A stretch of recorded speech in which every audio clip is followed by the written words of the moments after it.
students, welcome to my channel Saif Sir Max. Let's continue our previous topic. इससे पहले की topic में हमने डिस्कस किया था कि ट्रिग्नोमेट्रिक रेशियोज कैसे बनाना है।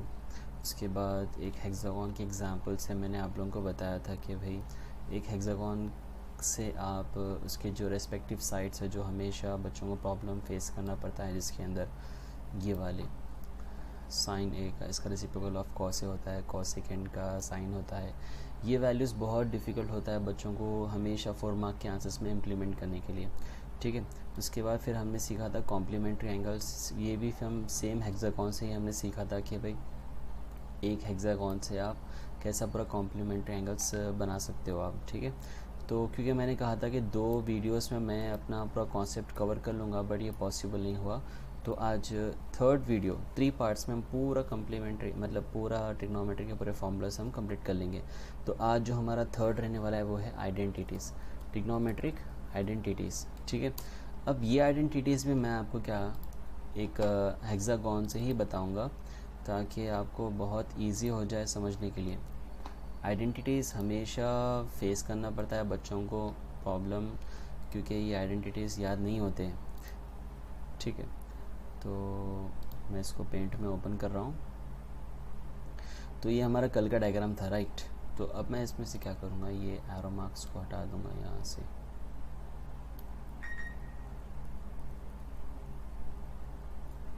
ठीक है। ये एरो मार्क्स को हम यहाँ से हटा देंगे, ठीक है। थोड़ी मरम्मत हो गई इसकी। नाउ अब ये फिगर है हमारा हेक्सागोन, ठीक है। जैसे मैंने आपको बताया था कि यहाँ पे साइन, यहाँ पे cos, tan, cot, secant, cosecant. अब यहाँ पे हम क्या करेंगे, यहाँ पे इसके हम डायगोनल्स बनाएंगे, ठीक है। तो डायगोनल्स इससे पहले ही बनाए थे हम।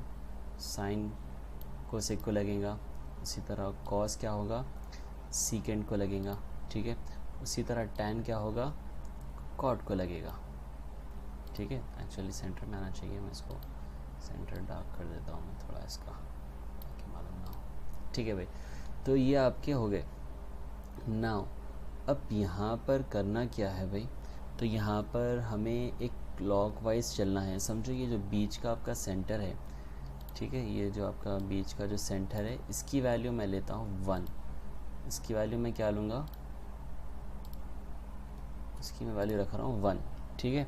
तो अब यहाँ पे हमें कैसे फाइंड करना है, तो वो एक क्लॉकवाइज में हमें चलना है। कौन से वाइज में चलना है भाई, क्लॉकवाइज में चलना है। तो क्लॉकवाइज कैसा रहेगा, मैं यहाँ पे ड्रॉ करता हूँ। ये हमारा क्लॉकवाइज, कलर दूसरा लेते हैं, ये हमारा क्लॉकवाइज चलेगा, ठीक है। ऐसे ये हमारा एक क्लॉकवाइज हो गया, ठीक है। ये लाइन में यहाँ से हटा देता हूँ,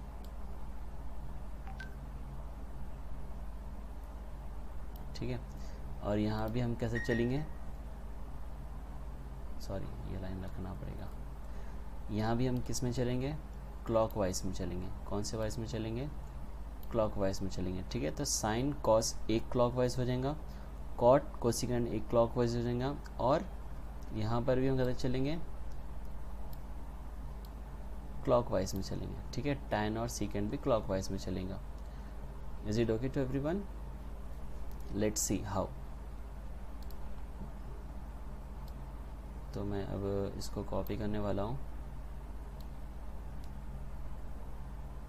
अच्छे से देखना।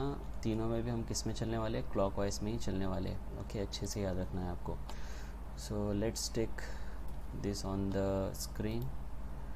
यहाँ पे ले लेते हैं आइडेंटिटीज़ के नीचे इसको,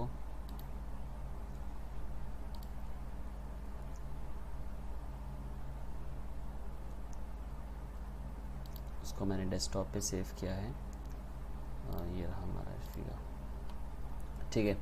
अब ये हमारा फिगर आ गया। तो अब हमें करना क्या है, अब हमें लिखना है यहाँ पर फॉर्मूलाज, ठीक है।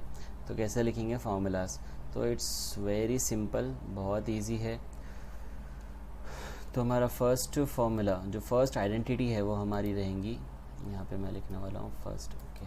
इसको एक काम करता हूँ, मैं एक स्टेप नीचे ले लेता हूँ।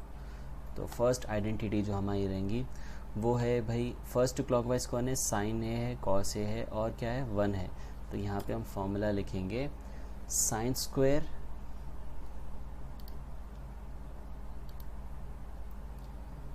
पे स्क्वायर रहेगा, यहाँ पे हम लिखेंगे साइन स्क्वायर, ए नहीं लिखेंगे हम, यहाँ पे हम यूज़ करेंगे थीटा को।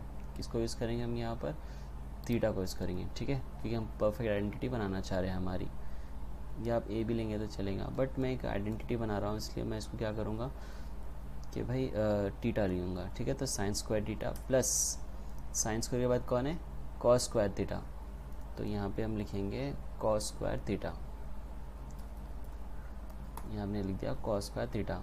तो दो वैल्यूज़ को प्लस में लिखना है और थर्ड वैल्यू को इक्वल टू 1 लिख देना है, ठीक है, इक्वल्स टू थर्ड वैल्यू। तो first value plus second value equals to third value. तो sine square theta plus cos square theta equals to 1। ये आपकी फर्स्ट आइडेंटिटी बन गई। अब सेकेंड आइडेंटिटी कैसा बनेंगे? सेकेंड भी हमें क्लॉकवाइज चलना है, तो सेंटर की वैल्यू कौन है?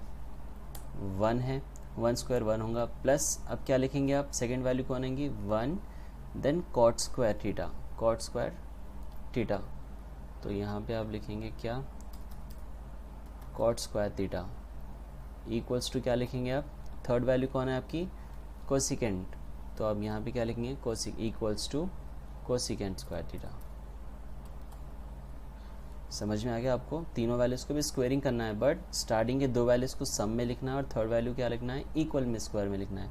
तो sine square theta plus cos square theta equals to 1 हो गया।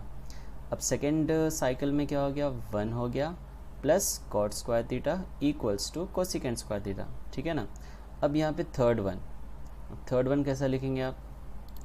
बाद में मैं इसको एक्सप्रेस करता हूँ, और पहले ये फॉर्मेट्स लिखने आ जाएंगे आपको तो इजी रहेगा। चलो यहाँ पे कर ही देता हूँ मैं कि भाई अब हम तो देखते हैं कि जो हमारी आइडेंटिटी से होती है वो इक्वल्स टू 1 होती है, तो कुछ करना नहीं है।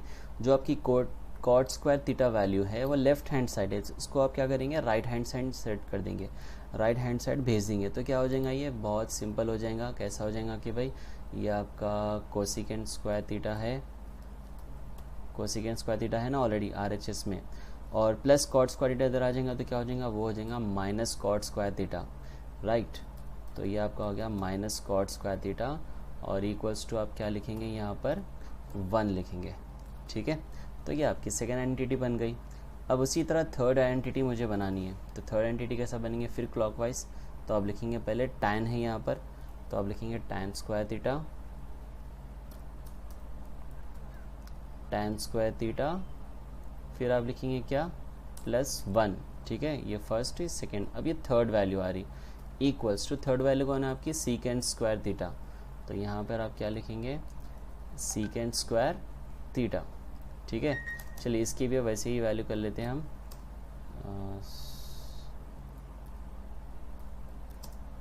तो इसकी वैल्यू कैसी बनेंगी अब भाई कि secant square theta right hand side है आपकी, तो मैं यहाँ पे सीकेंट स्क्वायर थीटा लिख दूंगा पहले। उसके बाद क्या करेंगे हम? इसको प्लस tan स्क्वायर थीटा है, तो लेफ्ट हैंड साइड से राइट हैंड साइड आएगा तो क्या हो जाएगा? प्लस बिकम्स माइनस, सो ये plus tan square theta becomes minus tan square theta, और इक्वल्स टू क्या बन जाएगा? ये इक्वल्स टू 1। तो देखा आपने कैसा मैंने एक हेक्सागोन से मैंने 3 मेथड्स के फॉर्मूलेस बनाए, 3 कॉन्सेप्ट जो बच्चों को कभी भी याद नहीं रहते, जो मैंने अपने करियर में देखा है कि बहुत सारी मिस्टेक्स यहीं पर करते हैं। 90% स्टूडेंट्स यही मिस्टेक करते हैं। तो एक हेक्सागोन से आप अपने 3 मेथड के फॉर्मूलाज जो बहुत इंपॉर्टेंट होते हैं ट्रिग्नोमेट्री के लिए, वो आप यहाँ पर बना सकते हो। तो ये आपका फर्स्ट मेथड हो गया था, पूरा मैंने बता दिया। उसके बाद ये सेकंड वाला मेथड, ये दोनों मेथड मैंने अपनी पार्ट 2 की जो वीडियो मेरी पार्ट 2 है उसमें मैंने बताया है। अगर आपने नहीं देखा तो आप वो मेरे डिस्क्रिप्शन में लिंक है, आप चेक कर सकते हो। और जो फर्स्ट जो स्टार्टिंग का था वो पार्ट 1 में है, ठीक है। तो आप मेरी सीरीज़ को देखते रहिए इसी तरह। तो अब थर्ड में मैंने क्या बता दिया आपको कि भाई एक ही हेक्सागोन से जो मेन आइडेंटिटीज़ जो सबसे ज़्यादा प्रॉब्लमेटिक रहता है बच्चों को याद रखना, वो हम एक हेक्सागोन से हमने बना लिया है, ठीक है। अब ये हमारा यहाँ पर कंप्लीट होता है। अब यहाँ से मैं आपको बताने वाला हूँ कि भाई trigonometric ratios with specific angles. तो एक ट्रिग्नोमेट्री का हम रेशियो बनाएंगे जो स्पेसिफिक एंगल्स से, जो हमारा 90 डिग्री 0 डिग्री होता है ना, वो हम टेबल यहाँ पे अब क्रिएट करने वाले हैं, ठीक है। तो वो टेबल बनाने का भी बहुत ईजी मेथड है। तो let's start the next concept, that is, मैं इसको लिखता हूँ trigonometric ratios with specific angles, ठीक है। ये हमारा लास्ट रहेगा, लेकिन बट नॉट द लीस्ट बहुत इंपॉर्टेंट कॉन्सेप्ट है। आप एक बार समझ जाएंगे तो मैं गारंटी देता हूँ आप कभी भी इसको नहीं भूलेंगे। ठीक है, तो मैं एक टेबल बना लेता हूँ। तो इसमें हमें चाहिए कितने कॉलम्स चाहिए, 0 degree, 30 degree, 45 degree, 60 degree and 90 degree. ठीक है, तो यहाँ पर हमारी थीटा की वैल्यूज़ रहेंगी, यहाँ पे मैं मेंशन कर देता हूँ। यहाँ पर हमारी कौन सी वैल्यूज़ रहेंगी भाई, यहाँ पे हमारी थीटा की वैल्यूज़ रहेंगी। ठीक है, कंट्रोल सी, एक काम करते हैं, मैं एक रो और एक बढ़ा लेता हूँ, नहीं चलो यूज़ करते हैं इसको ही। ठीक है, तो यहाँ पे मैं लिख दूँगा पहला कौन रहेगा हमारा, साइन थीटा। इसको भी हम एक काम करते हैं, स्मॉल लेटर में लिखते हैं साइन थीटा। उसके बाद रहेगा हमारा कॉस थीटा। ठीक है, तो एक काम करते हैं, यहाँ से इसको कॉपी कर लेता हूँ मैं। तो ये हमारा आ गया कॉस थीटा। उसके बाद आएगा हमारा टैन थीटा। उसके बाद हमारा आएगा कौन, कॉट थीटा। उसके बाद हमारा आएगा सीकेंड थीटा और लास्ट में हमारा रहेगा कौन, कोसेकेंड थीटा। ठीक है, अब यहाँ पे जो हमारे एंगल्स आने वाले हैं वो रहेंगे हमारे, यहाँ आएगा 0 डिग्री। ठीक है, यहाँ पे कौन रहेगा हमारा 0 डिग्री। तो जो ऊपर की रोज़ है वहाँ पे हम इसको डिग्रीज़ में लिखेंगे। ठीक है, तो ये हमारा 0 डिग्री, इसको मैं कॉपी कर लेता हूँ डिग्री को यहाँ से ना। यहाँ पर अब हमारा क्या रहेगा भाई, 30 डिग्री रहेगा। फिर हमारा कौन रहेगा 45 डिग्री रहेगा। फिर हमारा कौन रहेगा 60 डिग्री रहेगा और लास्ट में हमारा कौन रहेगा 90 डिग्री। अब बहुत सारे बच्चे मुझे ये क्वेश्चन करते हैं कि सर ये 90 डिग्री तक ही ऐसे कैसे होता है। तो क्योंकि एक सर्कल 360 डिग्री का होता है, इसको हम 4 पार्ट्स में डिवाइड करते हैं। तो इसका एक 1/4 पार्ट हम यहाँ पे यूज़ करते हैं। एक मैं एग्जांपल आपको यहाँ पे लेकर बता देता हूँ एक, कि भाई एक सर्कल है हमारा। ठीक है, ये एक सर्कल हो गया। ओके फाइन, अब इसको हम 4 इक्वल पार्ट्स में डिवाइड करते हैं। मैं इसको ब्लैक कलर से डिवाइड करूँगा यहाँ पर। समझो कि भाई ये हमारा 1 और ये हमारा 2। ठीक है, तो मैंने इसको 4 पार्ट्स में डिवाइड कर दिया। क्योंकि हम ट्रिग्नोमेट्री में राइट एंगल ट्राइंगल यूज़ करते हैं, तो मैं यहाँ पर अब एक राइट एंगल ट्राइंगल में बता रहा हूँ मैं आपको। ये हमारा राइट एंगल ट्राइंगल हो गया। ठीक है, तो ये राइट एंगल ट्राइंगल को जगह कितनी चाहिए, सिर्फ 1/4 of this circle part.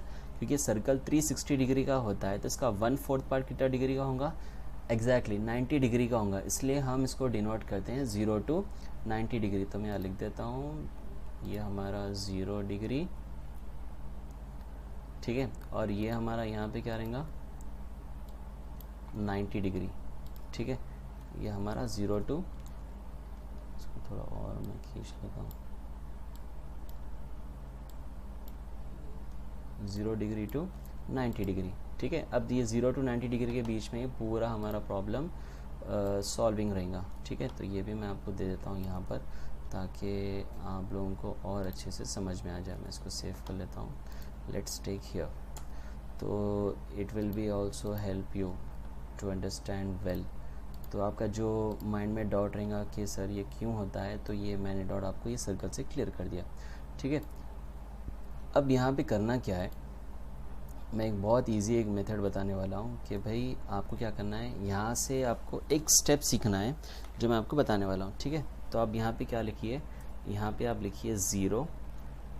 Next आप यहाँ पे लिखेंगे, काम करता हूँ मैं एक रो बढ़ा लेता हूँ। ठीक है, वी कैन इंसर्ट 1 रो। ठीक है, तो ये जो वैल्यूज़ हैं यहाँ की, इसको मैं कट करके ऊपर चले जाएंगे, और ये जो वैल्यूज़ हैं इसको मैं x ऊपर ले लेता हूँ। ठीक है, नाउ अब यहाँ पे आप क्या करेंगे, 0 लिखेंगे। मैं इसको अच्छे से लिखता हूँ थोड़ा, 0। फिर यहाँ पे हम लिखेंगे 1, नंबर्स लिखना है हमें। उसके बाद आएगा 2, उसके बाद आएगा 3 एंड लास्ट आप क्या लिखेंगे 4। ठीक है, तो आपका लास्ट नंबर कौन है यहाँ पे 4 है। तो आप ये सारे नंबर्स को आप क्या करेंगे 4 से डिवाइड करेंगे। ठीक है, किससे डिवाइड करेंगे, डिवाइडेड बाई 4 करेंगे, डिवाइडेड बाई 4, डिवाइडेड बाई 4। इसको भी क्या करेंगे आप, डिवाइडेड बाई 4 करेंगे। उसके बाद क्या करना है आपको, इन सब को अंडर रूट लगाना है। क्या लगाना है, इन सब को अंडर रूट में लेना है आपको। ठीक है, ये वैल्यू को मैं लूँगा अंडर रूट, ठीक है। उसी तरह ये वैल्यू को भी मैं किस में लूँगा, अंडर रूट में लूँगा, ठीक है। फिर ये वैल्यू को भी मैं किस में लूँगा बेटा, इसको भी हम लेंगे अंडर रूट में, ठीक है। इसको भी हम लेंगे अंडर रूट में, ठीक है। इसको भी हम किस में लेंगे, अंडर रूट में।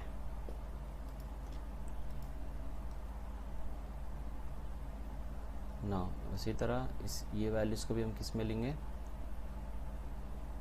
सॉरी, इसको हम लेंगे अंडर रूट में, ठीक है। नाउ अब इसके वैल्यूज़, तो 0/4 क्या होगा, हमेशा 0 ही होगा, राइट। 0/4 क्या होगा हमारा, 0। तो रूट की वैल्यू 0 के अंदर क्या रहेंगी, 0। नाउ नेक्स्ट, अब जैसा कि यहाँ पर है आपका 1/4, तो रूट 1 की वैल्यू क्या रहेंगी आपकी, 1 डिवाइडेड बाई रूट 4 की वैल्यू क्या बनेंगी आपकी, 2। सो यानी आपका आंसर कितना हो गया, 1/2। उसी तरह रूट 2 की वैल्यू क्या रहेंगी आपकी, क्योंकि रूट 2 की वैल्यू कुछ नहीं रहती, इसलिए हम क्या लिखेंगे यहाँ पर, एज इट इज़ रूट 2 ही लिखेंगे हम इसको, ठीक है।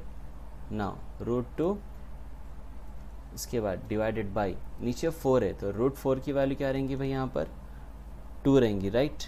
या और एग्जांपल में अगर इसको हम अच्छे से और समझे तो 2/4 है तो इसको हम कैंसिलेशन भी कर सकते हैं, 2 1 ज़ा 2 और 2 2 ज़ा 4। सो रूट 1 की वैल्यू अगेन 1 रहेंगी, डिवाइडेड बाई, नीचे क्या बचेगा आपके पास, 2 बचेगा, तो डिवाइडेड बाई 2, रूट 2 क्या रहेगा, it's simple, it's under root 2 ही रहेगा, ठीक है। जो रूट 2 रहेगा वो क्या रहेगा, अंडर रूट 2 ही रहने वाला है। तो क्योंकि डिवाइड में नहीं आया, इसको मैं एक बार चेक कर लेता हूँ क्यों नहीं आया, इसको हम डिवाइड, ठीक है। तो ये जो रूट की वैल्यू है इसको मैं क्या करूँगा, इसके नीचे डाल दूँगा, ठीक है भाई। ना अब यहाँ पर रूट 3 की वैल्यू क्या रहेंगी आपकी, एज इट इज़ रूट 3 ही रहेंगी, क्योंकि 3 का कोई 3 की कोई रूट वैल्यू नहीं है हमारे पास, डिवाइडेड बाई 4 है, रूट 4 की वैल्यू क्या रहेंगी हमारी, 2 रहेंगे, तो ये आंसर क्या हो गया, रूट 3/2 हो गया, ठीक है। उसी तरह 4/4, तो 4 1 ज़ा 4, 4 1 ज़ा 4, तो 4/4 की वैल्यू हो गई 1, तो रूट 1 की वैल्यू क्या रहेंगी हमारी, 1 रहेंगी। तो ये हमारी क्या हो गई, साइन की वैल्यू आ गई, ठीक है। अब ये हमारी कॉस की वैल्यू आ गई, अब इसकी साइन की वैल्यू आ गई, अब हमें कॉस की वैल्यू लिखना है। तो cos it's very simple, cos क्या है, यहाँ पे आप जो भी साइन की सीधी वैल्यू है उसको आप उल्टे में यहाँ पे लिख दो, जैसा कि यहाँ पे 1 है तो हम यहाँ पे क्या लिख देंगे, 1 लिख देंगे, ठीक है। यहाँ पे रूट 3/2 है तो ये रूट 3/2 हम कॉस 30 में लिख देंगे। यहाँ 1/√2 है तो इसको यहाँ लिख देंगे, ठीक है। यहाँ 1/2 है तो यहाँ 1/2 लिख देंगे, और लास्ट में यहाँ पे 0 है तो इसको हम क्या करेंगे, यहाँ लास्ट में 0 लिख देंगे, ठीक है। तो साइन की हेल्प से अब क्या आ गया, कॉस की वैल्यू आ गई, तो reciprocal of reverse of cos हो गया, रिवर्स ऑफ साइन हो गया। अब tan it is nothing but, हमने स्टार्टिंग में देखा था tan क्या रहेगा, tan is the sine by cos, sine by cos. तो अब देखो साइन बाय कॉस करना है हमें, तो मैं ये यहाँ से ये वैल्यूज़ को ले लेता हूँ और आपको मैं फिर से एक अच्छे से मेथड में समझाने के लिए पेंट में लेके चलता हूँ, ठीक है। क्योंकि आप लोग यहाँ पे बहुत अच्छे से समझते हो, मुझे आप लोगों के फीडबैक्स जो मिले हैं मैं बहुत खुश हुआ उससे, और फिर मेरा दिल चाहा कि भाई मैं और अच्छे से आप लोगों को समझाऊँ, ठीक है। तो ये लीजिए हमारे वैल्यूज़ आ गए साइन बाय कॉस के। तो अब साइन बाय कॉस करना है हमें, तो 0/1, तो 0/1 क्या होगा, 0/1 इस, यहाँ लिख देता हूँ मैं 0/, ये बीच की जो लाइन है इसको आप डिवीज़न समझ जाइए, ठीक है, ताकि मुझे अपने को इतनी लिखने के लिए इतना टाइम वेस्ट ना करना पड़े। तो ये बीच की जो लाइन है आपकी वो कौन सी लाइन, डिवीज़न की। तो 0/1 क्या हो जाएगा, सीधा सीधा आंसर लिखेंगे यहाँ पे हम, आंसर हो जाएगा उसका 0, ठीक है। तो फर्स्ट में 0 आ गया। सेकेंड में क्या करना है भाई हमें, सेकेंड में डिवीज़न है 1/2 डिवाइडेड बाय रूट 3/2, तो ये 2 और ये 2 क्या हो जाएगा, कैंसिल हो जाएगा। तो क्या बचेगा आपके पास, 1 डिवाइडेड बाई √3, राइट, 1 डिवाइडेड √, अच्छे से लिखता हूँ थोड़ा, ठीक है। नाउ अब नेक्स्ट में क्या करेंगे आप, यहाँ √2 है, यहाँ भी √2 है, तो ये दोनों भी क्या हो जाएंगे, कैंसिल। आंसर क्या बचा, 1/1, 1/1 it is nothing but only 1, ठीक है। नाउ यहाँ पे ये 2 कैंसिल और ये 2 कैंसिल, तो क्या बचेगा आपके पास √3, और लास्ट में 1/0 means it is undefined value, तो इसको अपन इन्फिनाइट लिख देंगे। ठीक है, समझ में आ गया। चलिए ये वैल्यूज़ को हम क्या करेंगे, अब यहाँ पर लिख लेंगे। तो यहाँ पे क्या लिखना था हमें 0, उसके बाद क्या लिखना था हमें 1/√3, right. 1 divided by we will write √3। इसको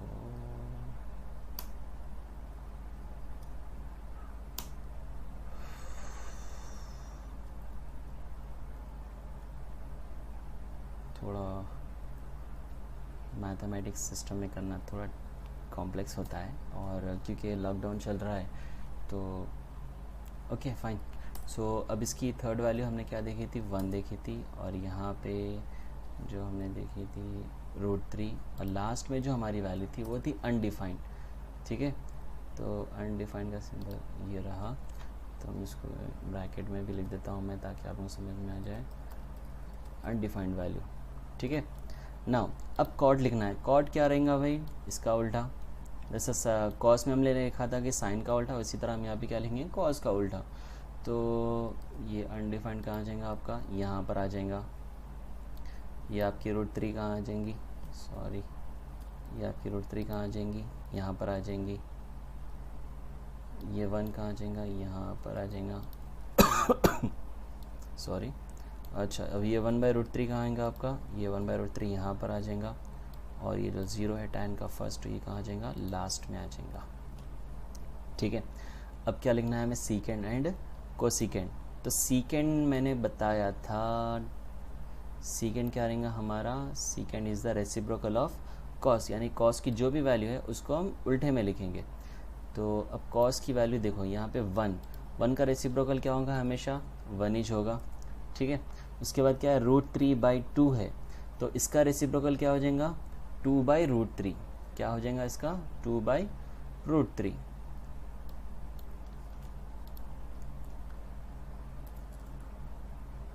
तो इसका वैल्यू क्या हो जाएगा, 2/√3। ठीक है, उसके बाद कौन है भाई, कॉस में 1/√2 है, तो 1/√2 की वैल्यू क्या हो जाएगी, इसका रेसिप्रोकल 1/√2 बिकम्स ओनली √2, ओनली √2। ना अब यहाँ पे कॉस में क्या है, 1/2 है, तो 1/2 का रेसिप्रोकल क्या हो जाएगा, ओनली 2, राइट। और उसी तरह 0 का रेसिप्रोकल होता है हमेशा अनडिफाइंड। क्या होता है, अनडिफाइंड। ठीक है, तो सेकेंड में हमने क्या, कोसेकेंड कॉस का रेसिप्रोकल किया, तो 1 का रेसिप्रोकल 1 होगा, √3/2 का 2/√3, 1/√2 का √2, 1/2 का 2, और 0 का अनडिफाइंड। अब कोसेकेंड क्या लिखना है भाई, सेम प्रोसेस के रिवर्स ऑफ सीकेंड। तो ये यहाँ पर आ गया, ये 2 यहाँ था तो ये यहाँ पर आ जाएगा, √2 इधर था तो √2 इधर आ जाएगा, 2/√3 है इधर तो ये 2/√3 इधर आ जाएगा, और ये जो शुरू में 1 है वो कहाँ आ जाएगा, लास्ट में आ जाएगा। ठीक है, तो ये हमने पूरा टेबल बना लिया बहुत इजी वे में। मैं आपको फिर से बता रहा हूँ कि अगर आपको ये फॉर्मूलास याद नहीं हुए अभी भी, आप इसको फिर से एक बार शुरू से देखिए, बट ये फॉर्मूलास को आप अच्छे से प्रैक्टिस कर लीजिए। एक हेक्सागन और एक ये टेबल आपको ट्रिग्नोमेट्री के पूरे मार्क्स दिलाने में बहुत हेल्प करेगा। अगर आप सॉल्यूशन में अच्छे नहीं हो तो मैं आगे सॉल्यूशंस भी बताने वाला हूँ, आप उसमें से भी प्रैक्टिस कर सकते हो। अगर फिर भी आपको एग्ज़ाम्स के टाइम पे नहीं आते, एटलीस्ट आपको ये फार्मूलास सब्स्टिट्यूशन के और फार्मूलास लिखने के, उसको हाईलाइट करने के, उसको अच्छे से प्रेजेंटेशन देने के, आपको अच्छे से हाफ मार्क्स, मतलब ज़्यादा से ज़्यादा आपको मार्क्स मिल सकते हैं। ठीक है, तो मैं अब ये वीडियो को यहीं स्टॉप करता हूँ। नेक्स्ट वीडियो में हम इसके प्रॉब्लम सॉल्विंग स्टार्ट करेंगे। ठीक है।